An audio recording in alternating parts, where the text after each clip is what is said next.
Ay, gusto ko muna magpasalamat sa Kinaaga Mulak, lalong-lalo na kay Miss Sherlyn Gonzalez Mulak.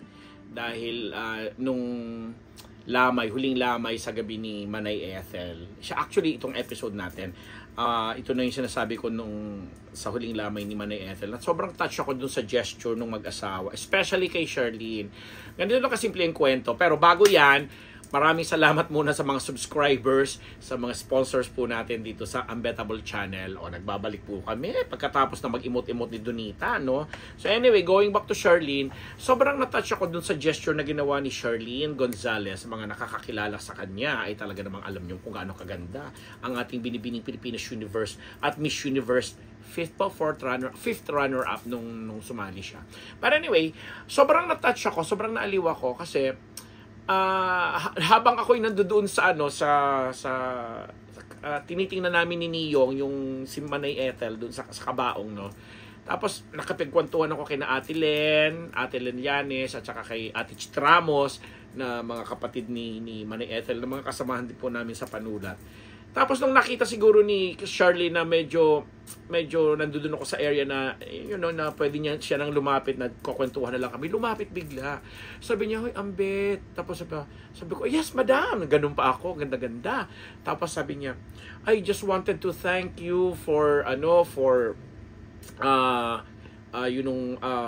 for coming up with a podcast and for the write-ups you did for Atasha. Kilig na kilig si Atasha, ganyan. Ako naman na-shock. Sabi ko, ay, wala naman sa akin. Yung gumano pa ako, famous pa ako, wala naman sa akin yun. Ako, ano tawag doon? Sabi ko, syempre naaaliw ako sa asawa, sa anak ninyo si Atasha kasi nga, napakaganda, napakatalino, 'di ba? Nag-graduate ng may honor sa London, sa isang university diyan sa UK. Tapos ngayon gustong pasukin ng show business. Sabi ko, she deserves it. Sabi ko gano'n kasi nakaka-proud. Ako nga dapat mag-congratulate sa inyong mag-asawa, sabi ko kay Sherlyn. Sabi ko napalaki ninyo ng maayos yung mga anak ninyo, yung kambal si Atasha at saka si Andres na hindi lang magagandang tao, kundi literal na mga, alam mo yon, mga matatalino, mababait, at saka mga disiplinado. Kaya sabi ko, yung sinulat ko pa nga, at saka pinodcast ko about Atasha Mulak is, wala lang, part lang yun ng pagbabahagi ko rin, pag-share ko ng, anong tawag dito, yung nang ma-interview ko kasi yung bagets matalino talaga, ang sarap niyang kausap. Kaya ako nakita niyo naman po siguro kung hindi sa mga hindi nakapanood, panoorin niyo yung episode na yon dahil wala simpleng pagbibigay ng recognition doon kay Atasha na bilang anak ng kung tutuusin pampered, buhay prinsesya siya, pero talagang pinakita niya sa kanyang mga parents, especially doon sa mga nakakakilala sa angka nila, Mulak and Bonin, na Gonzalez, Bonin, tama ko di ba doon na lumaki sila sa industriyang ito na kahit sa pwede silang mabuhay prinsesa at prinsipe nga, pero pinagdaanan nila yung mga bagay-bagay sa buhay na talaga nang pinagdadaanan ng kagaya din natin na nag-aaral, nagsisikap, nagtsatsaga, etc.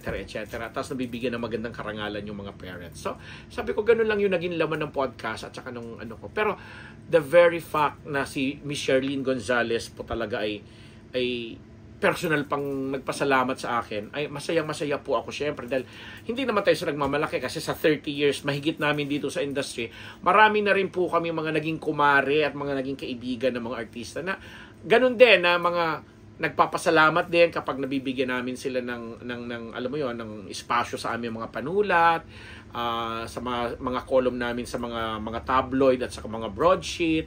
Tapos nung araw nga, halos lahat yata ng magazine pinagsusulatan namin. And maganda naman ang mga naging experience ko diyan kay Sherlyn kahit nung hindi pa sila mag-asawa ni Aga, nung mga panahon pa nila sa Easy Dancing at saka ano pa ba yung mga sayaw-sayaw doon. And of course doon sa sitcom nila ni Rosana Roses at saka ni Vic Soto. Madalas kaming dumadalaw doon. So ang ganda naman din. Plus, there was a time na nagkasama kami niya sa kampanya sa Bicol kasi meron siyang tinulungan yata parang relative niya na naka-chopper pa yan o di ba? Na bumaba doon sa Central School Tapos nagkita kami doon.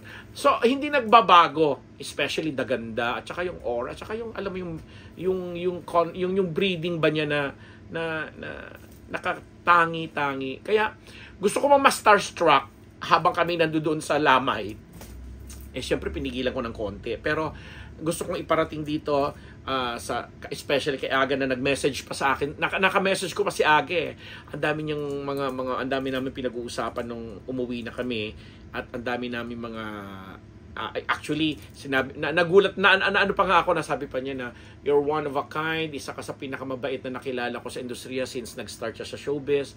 And sinabi pa doon ni Aga na sabi niya, sige, wag mo naman sanang pababayan, hinahabilin ko sa iyo yung mga anak ko, natulungan mo naman. Kasi mukhang mag-aartista na rin itong si Andres. O diba, na ang gwapo talaga. At sabi nga niya, kakambal po ito ni Atasha at sinasabi niya sinabi nga ni Andres doon sa mga naging panayam namin during that time, na sinasabi niyang binabantayan niya, kumaga gwardyado niya itong kanyang kakambal at binuking niya na wala di umanong boyfriend or walang nagtatangka manligaw kasi yun na nga siguro na yun na may ibang career ay may ibang focus itong si Atasha. And this time na nasa Viva siya at bibigyan siya ng break na ang una niyang gagawin is nag-recording, may i-release siyang kanta na gusto naming very soon ay ikakampanya uli namin dito sa inyo para matulungan po natin. And eventually siguro papasok na rin siya sa larangan ng pag-arte sa television or sa movies man. And syempre hindi naman niya sinasara ang kanyang pintuan para maging beauty queen, kasi sabi naman namin talagang kung karapatan din lamang para sa rampahan at timpalak kagandahan, hindi magpapatalo itong anak ni Aga at Shirley na si Atasha, kasi kumpleto si Ricardos na siya, maganda, matalino, mabait, mahusay, magandang advocacy, may alam mo yung kabutihan ng puso nararamdaman mo.